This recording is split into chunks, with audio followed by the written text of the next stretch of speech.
আসসালামু আলাইকুম রহমতুল্লাহি ওয়া বারাকাতুহু। আজকে আমরা শুনবো গ্রাম্য লোকের প্রশ্ন সম্পর্কিত হাদিস। হযরত আবু হুরায়রা রাদিয়াল্লাহু তাআলা হতে বর্ণিত, তিনি বলেন, একদিন রাসূলুল্লাহ সাল্লাল্লাহু আলাইহি ওয়াসাল্লাম মজলিসে বসে সাহাবায়ে কেরামদের সাথে কথাবার্তা বলেছিলেন।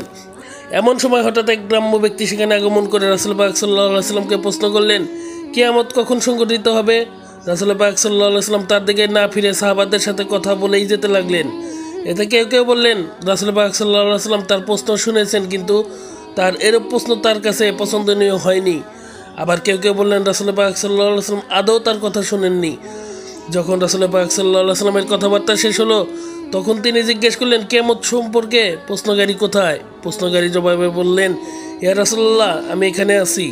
তখন রাসূল পাক সাল্লাল্লাহু আলাইহি ওয়াসাল্লাম বললেন, যখন আমানতের খেয়ানত করা হবে তখন কিয়ামতের অপেক্ষা করো। লোকটি পুনরায় জিজ্ঞেস করলো, আমানতের খেয়ানতের স্বরূপ কী হবে?